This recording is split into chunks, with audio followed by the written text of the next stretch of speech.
Class 4 আমার গণিত অর্থাৎ অঙ্কে আজকে আমার 6 নম্বর পর্ব। এই 6 নম্বর পর্বে আজকে আমরা 15 পাতা থেকে শুরু করব। তোমরা যাতে পরপর পর্বগুলো খুঁজে পাও, পার্টগুলো খুঁজে পাও, তার জন্য ডেসক্রিপশনে লিঙ্ক দিয়ে দিচ্ছি। আগের পার্ট এবং পরের পার্ট তোমরা সহজেই পেয়ে যাবে। আমি প্রত্যেকটা অঙ্কই তোমাদের করিয়ে দেব এবং বুঝিয়ে দেব। চলো আমরা প্রথম অঙ্কটা শুরু করি। প্রথম অঙ্কটা দেখতে পাচ্ছি 2, 7, 8, 9, 5, 8, 3 আর 1, 1, 0। এটা প্লেন যোগ দিয়েছে। প্লেন যোগটা আমরা করে নিই। একক দশক শতক লিখবে। একক দশক শতক। 2, 7, 8, 5, 8, 3, 1, 1, 0। এই দুটো যোগ চিহ্ন হয়। এটা তো উপরে কিছু নেই বলে এটাকে যোগ চিহ্ন হয় না, এটা থেকে এটা যোগ বলে এটা যোগ চিহ্নটা হয়। চলো আমরা শুরু করি। 8 আর 3 কত হয়? 11 আর 1 হাতে রইল 1, ওপরে 1 দেবে। 8 আর 9, 9, 9 আর 10, 17, 7। যেটা যেটা সুবিধা হবে করে নেবে। তারপরে দেখো আবার হাতে 1 থাকলো, এই একটা কেটে গেল। 5 একে 6, 7, 8, 9, 971। তারপরেটা দেখো বেশ ভালো রকম যোগ দিয়েছি। একটা কত হয়, খুব ভালো শেখার এই জায়গাটা, একটু ভালো করে শিখে নেবে। বিয়োগগুলো তো অবশ্যই শিখতে হবে। 2, 8, 5, এই 2 এর অঙ্কটা তোমরা ভালো করে খাতায় লিখে নেবে, আমি শুধু দেখিয়ে দিচ্ছি। 2 কত হবে, তারপরে 1 আর নিচে 9 আর 6 দিয়ে দিয়েছে। এখানটা কত হবে দিয়েছে। দেখো 5 আর 1 6 সবাই জানে। 8 আর কত হলে 9 হয় গো? 8 এর সঙ্গে কত যোগ করলে 9 হবে। তাহলে আমরা ছোট করে ভেবে নিই। 2 এর সঙ্গে কত যোগ করলে 3 হবে, 2 এর সঙ্গে কত যোগ করলে 3 হবে। তখন 3টাকে আগে দেবো, দিয়ে বিয়োগ করবো, সমান 1। তেমনি এটা 9টাকে আগে দিয়ে আমরা বিয়োগ করবো 8। যাই থাকুক না কেন আমরা এইভাবে করে নেবো। তাহলে 1 বুঝে নিবি। তাহলে এখানে 1 লিখে দেবো, তাহলে 9টাকে 9 হয়ে গেল। এটা 2 দিয়ে 4 হয়ে গেল। চলো আমাদের শেখার জায়গা 3 এর অঙ্কটা খুব ভালো অঙ্ক। 5, 0, 5 আমরা লিখে ফেলি। 5, 0, 5। নিচে আছে 1 কত হবে, কত হবে দিয়ে 9, 7 দিয়ে দিয়েছে এখানটা। 9, 7 আর এখানটা ফাঁকা ঘর, বিয়োগ। আমরা এই অঙ্কটা করার আগে যেহেতু তলায় বেশি, অর্থাৎ ফলটা বেশি, আর শেষে যেটা বিয়োগ ফল হোক যোগ ফল হোক সেটাকে ফল বলছি। বিয়োগ ফলের যেটা সংখ্যা উপরে 5 নিচে 7, তাহলে বেশি। উপরে 0 নিচে 9, বেশি। বেশিটা তলায় শেখার আগে আমরা তলায় কমটা শিখে নিই। যে পরের অঙ্কটা আছে 2, 4, 6, 2, 4, 1 কত হবে, কত হবে যে 0, 1। দেখো এই অঙ্কটা করতে এলাম কেন? কারণ তলায় দেখো উপরে 4 নিচে 1। এইগুলো খুব সোজা, একটু সোজাটা শিখে নিই, তারপর আমরা একটু জটিলতে যাব। মানে সোজা বলতে কি বুঝি আমরা? আমাদের জানাশোনার মধ্যে, অর্থাৎ আমাদের বোধগম্যটা খুব তাড়াতাড়ি হয়। অর্থাৎ যেটুকু শিক্ষা আছে তার মধ্যে তাড়াতাড়ি আমাদের মস্তিষ্কে 2-3টেকে স্টক করে রাখতে হয় না, একটাতেই বিশ্লেষণ হয়ে যায়। চলো আমরা দেখি নেই মানে কি আছে। কি হবে গো? মানে বলছে 4 থেকে কত বিয়োগ দিলে 1 হবে। প্লেন অঙ্ক, 4 থেকে কত বিয়োগ করলে 1 হবে। তাহলে 4 থেকে আমরা জানি 4 বিযুক্ত 1। যখন আগেই কতটা লিখবো, দেখো আমরা হবে কথাটা আগে লিখেছিলাম, শেষে লিখেছিলাম বলে যেখানে যেটা লিখবো সেটা আগে চলে যাবে। কত 4 থেকে কত বিয়োগ দিলে 1 হবে। তাহলে আমরা জানি 4 বিযুক্ত 1 সমান 3। এটা প্লেন বিয়োগ, বড়টা আগে দিয়ে বিয়োগ। চলো আমরা বুঝে ফেললাম বিয়োগের সময় বড়টা আগে দিয়ে বিয়োগ করতে হয়। এখানে আমরা 4টা আগে আছে, 4 থেকে কত বিয়োগ করলে 3 হবে, তার 3 লিখে দিলাম। 2 থেকে কত বিয়োগ করলে 0 হবে, 2। তাহলে 2 থেকে কত বিয়োগ করলে 0 হবে, 2 বিযুক্ত 2 সমান 0। তাহলে আমরা এটা 2 লিখে দিলাম। আর এটা তো আমরা জানি কত হবে, এটা 5 হবে। 1 আর 5 6, 5 6, 501। কিন্তু আমাদের শিক্ষার বিষয় হচ্ছে এই জায়গাটাতে নিচে বেশি। 5 থেকে কত বিয়োগ করলে 7 হবে, সেটা তো আর হয় না। তার জন্য আমাদের একটা ছোট্ট ক্যাপাসিটি করতে হবে, যেটা বিয়োগের ব্যতিক্রম বললি না, আমরা বিয়োগটা ওইভাবে করা যায়। শিখে নাও আমি ঠিক কী বলছি। যখনই নিচে বেশি বলবে যদি আরও সংখ্যা থাকতো 5-এ আছে, তখন 5-এ অঙ্কের বইয়ে তোমরা দেখতে পাবে। তখন কি হবে ঘটনাটা দেখে নাও। ছোট্ট করে 1 ধরে নেবে, 15 হয়ে গেল, অর্থাৎ আমি এর কাছ থেকে 1 ধার করলাম আগেরটার কাছ থেকে, ঘন্টা মিনিটের মতো। 15 হয়ে গেল, তাহলে আমরা 15 থেকে কত বিয়োগ করলে 7 হবে? তাহলে 15 থেকে কত বিয়োগ করলে 7 হবে? তাহলে বিয়োগ কি করতে হবে? বিয়োগ করে দেখতে হবে। 8, তাহলে 8-এ, তাহলে 8 হলো। আমরা বুঝে ফেললাম এখানটা 8 হলো। এইবার দেখো, এই 1টা এখানে শোধ করবো। স্যার এখানে শোধ করবো, শূন্য আছে, কিছুই তো নেই। হ্যাঁ, এর কাছ থেকে 1 ধার নিলে কত হবে? 10 হবে। তখন 10 হয়েছে বলে 1 ধার দিয়েছিল আর কি। তাহলে 9 হয়ে গেল, ওপরটা আমাদের 9 হয়ে গেল, মনে মনে আমাদের বিয়োগ করা 9 হয়ে গেল। তাহলে 9 যদি হয়ে যায়, তো এখানে 9 আছে, তো কি হবে? এখানটা 0 হবে। 9-এর সঙ্গে কত বিয়োগ করলে 9 হবে? 9-এর সঙ্গে কত বিয়োগ করলে 9 হবে? তা 0 বিয়োগ করলে, তার নিচেটা আমাদের 0 হলো। কেন বুঝতে পারছি? এখান থেকে 10 ছিল বলে মানে 1 নিয়ে নিয়েছিল, 9 হয়ে গেল আর কি। একটা তো এখানে বিয়োগ করতে হবে, এখানে যোগ করলে এখানে বিয়োগ করতে হবে। তাহলে আগে এখানে 1 যোগ করেছি, এখানে 1 বিয়োগ করে দিই, তাহলে এটা 4 হয়ে গেল। 1 আর কয়ে 5, 4, এটা 4 হয়ে গেল মনে মনে।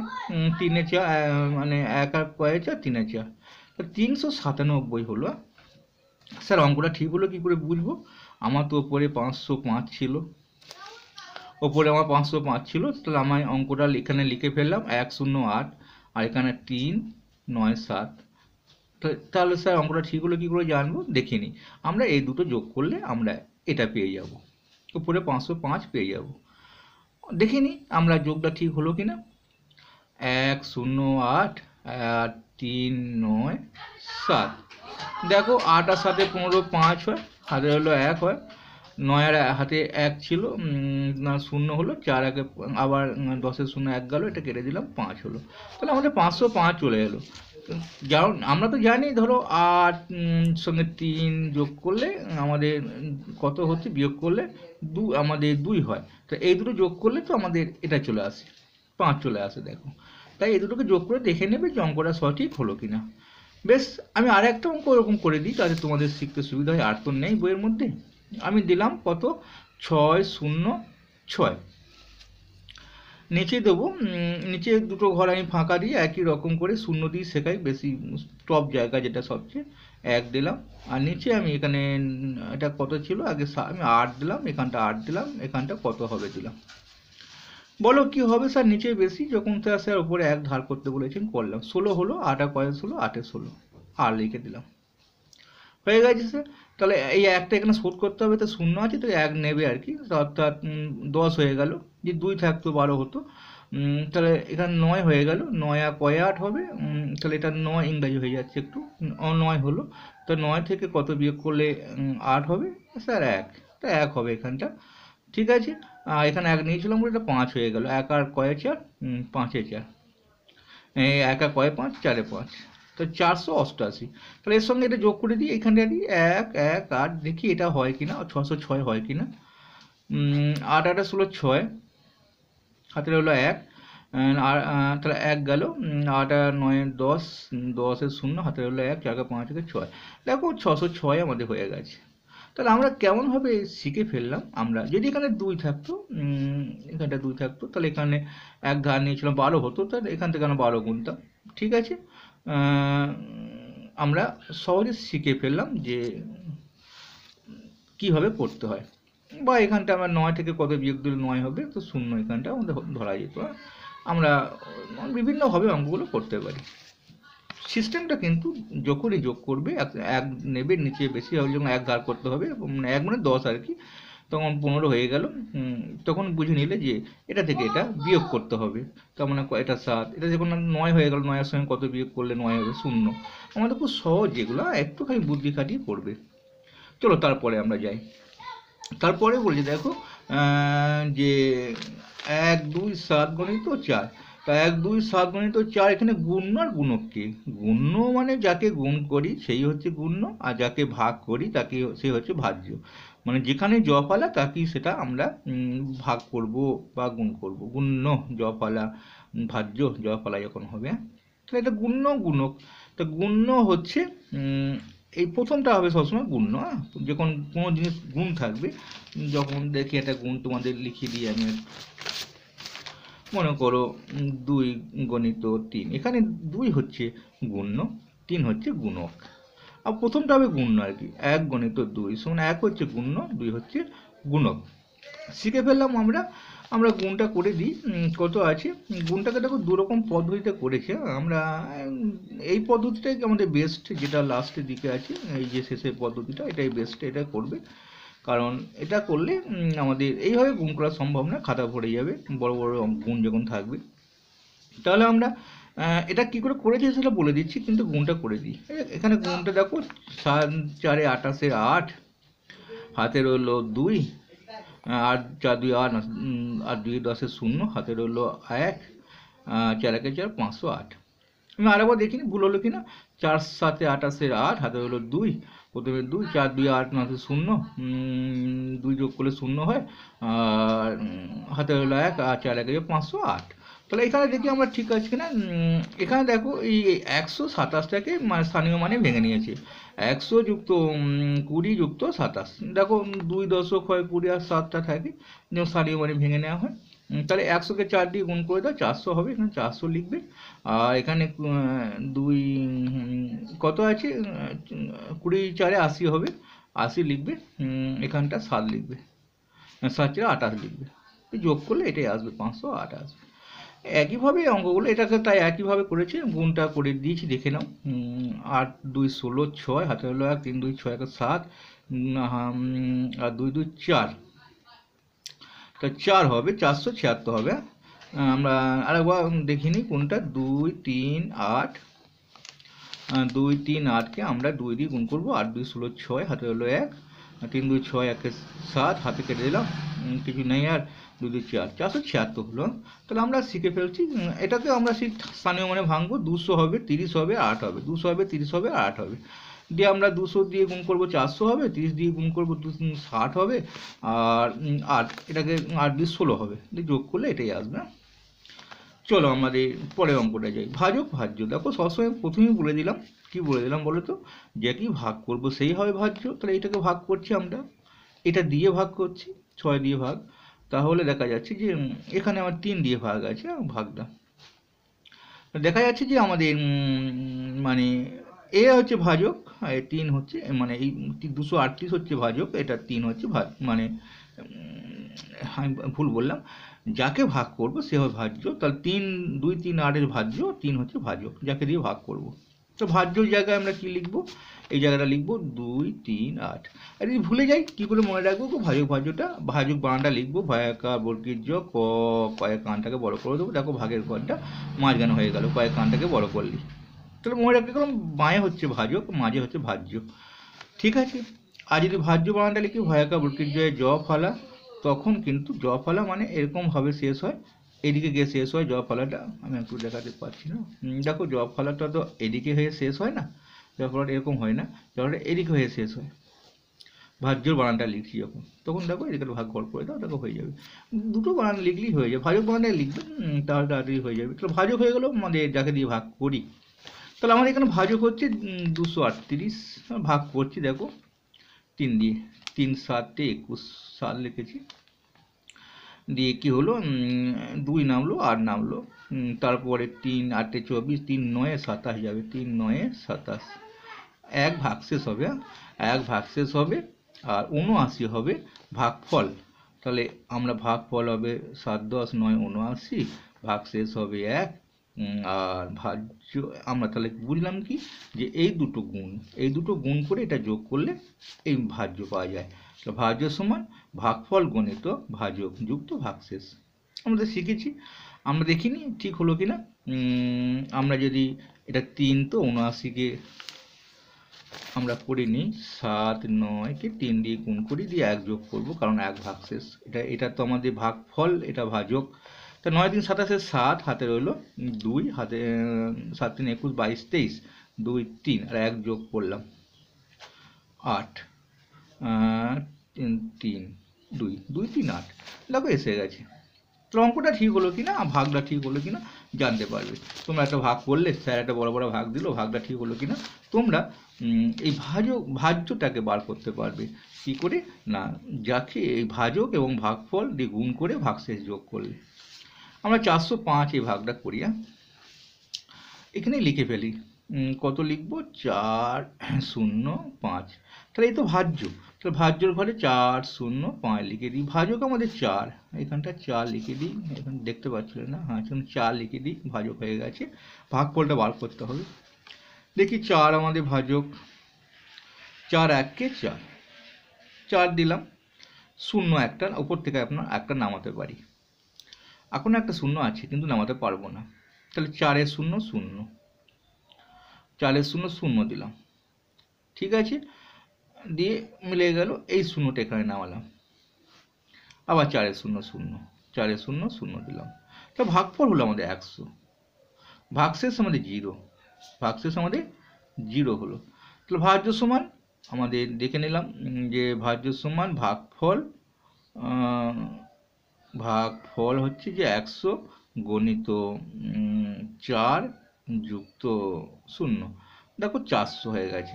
এখানে কি শেখাতে চলে জানো, যে ভাগশেষ যেটা হয় সেটা সবসময় আমাদের এই ভাজকের চেয়ে ছোট হতে হবে। কারণ দেখো আমি তোমাদের একটা অঙ্ক দেখাই, তাহলে বুঝতে পারবে যে কোথায় আমাদের ভাগগুলো ভুল হতে পারে।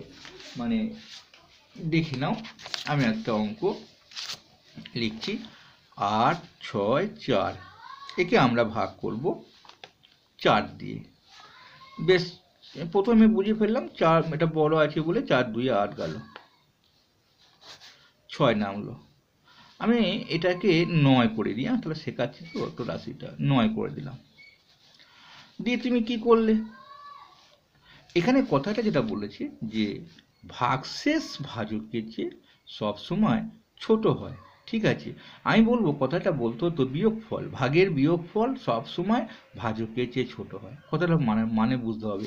অঙ্কটা তোমার এখানে ভাগশেষ হয়নি, ভাগশেষ হয়নি, কিন্তু দেখো আমি 4 1-কে 4 দিলাম, অঙ্কটা আমি ভুল করছি, 4 1-কে 4 দিয়ে দেখো 5, আবার দিলাম 4 1-কে 4, বিয়োগফল, বিয়োগফলটা কিন্তু আমি বড় করে ফেলেছি, কারণ এটা তো ভাজক, এটা হচ্ছে ভাগশেষ। ভাগশেষ কখনোই বড় হয় না, শেষ কোনোদিন বড় হয় না ভাজকের চেয়ে, কিন্তু বড় করে ফেলেছি, ভুল করে ফেলেছি। দেখো আবার 1 দিয়ে আবার 4টা নামালাম, দিয়ে 4 1 4 2 8 দিলাম। ভাগফল কিন্তু বেড়ে যাচ্ছে, গুণ করলে কিন্তু অনেক বড় রাশি আসবে। মানে এই ভাজক কিন্তু বেরোবে না, তোকে 3 অঙ্কের আছে, ইতিমধ্যে আমার 4 অঙ্ক হয়ে গেছে। বেশ, 4 1 4 2 8 দিলাম, 6 14, 4 1-কে 4 দিলাম, দিয়ে 2 দিয়ে আমরা অঙ্কটাকে বিয়োগ, এগুলো বিয়োগ চিহ্ন দিয়ে দিলাম। তাহলে এটা কি ভাগফল হতে পারে? হতে পারে না। কি ভুল করেছিলাম, আমি বিয়োগফলটাকে সবসময় বেশি করছিলাম, কিন্তু বইয়ে লেখা আছে ভাগশেষ, এইখানে তো আমার ভাগশেষ, ভাগশেষটা আমি কম করে দিয়েছি না। তো ভাগশেষ যদি আমি কম করে দিয়েছি তাহলে উত্তর আমার ঠিক হওয়া দরকার, কারণ এখানে বলেছি ভাগশেষ ভাজকের যে কত হয়, ছোট হয়, আমি বলেই দিলাম। কিন্তু অঙ্কটা আমার বিরাট ভুল। তাহলে কথাটা কি হতো, বিয়োগফল। মনে রাখবে যখনই বিয়োগ করবো সেই বিয়োগ ফলটা যেন কখনোই ভাজকের চেয়ে বেশি না হয়, এখানে বেশি হয়ে গেছে, অঙ্কটা আমার এখানেই ভুল হয়ে গেছে। তাহলে আমাদের বুঝতে হবে যে কিছু কিছু সিস্টেম আছে, কিছু কিছু শিক্ষা আছে, আমরা ভুল বলতে পারি না। আমরা যদি ছোট অঙ্ক হতো সেক্ষেত্রে তো ভাগশেষটা একবারই চলে আসতো, কিন্তু আমাদের সঠিক জানতে গেলে যেটা জানতে হবে যে বিয়োগফল, বিয়োগফলটা যেন কখনোই ভাজকের চেয়ে বেশি না হয়। আমি একবার বিয়োগফল বেশি করে দেওয়ার ফলে কত বড় ভাগফল হয়ে গেছে, আমি যদি এটাকে 4 দিয়ে গুণ করে এটা যোগ করতে যাই, এটা আসবে না। দেখতেই পাচ্ছ ক অঙ্কের হয়ে গেছে, অঙ্কই চেঞ্জ হয়ে গেছে। তাহলে আমাদের শিখতে হবে, আমরা বারবার ভাগে যেটা ভুল করে ফেলি, কারণ এখানে আমাদের কি হতো, 4 2 8 যেত, দিয়ে 1 হতো, অর্থাৎ এই বিয়োগ ফলটা আমার ছোট হতো। এটাই কিন্তু এখানে বড় শিক্ষা, যে কি শেখাতে চাইলো, ভাজক ভাগশেষের চেয়ে, মানে আমরা দেখলাম সবসময় ভাজকটা কি হয়, ভাগশেষের চেয়ে বড় হয়। ভাজক তো বড় হবে আর ভাগশেষ ছোট হবে। ভাগশেষ ভাগকে ছোট হয়। তাহলে আমরা এই জায়গাটা যদি বুঝতে পারি তাহলে আমাদের কোনো রকম কষ্ট হবে না, ভালো শিখে যাব। একটা পাতা নিয়ে আজ সময় কেটে গেল, পরে ভিডিও লক্ষ্য রাখো। আমরা 16 থেকে শুরু করব। ভালো লাগলে অবশ্যই লাইক করবে।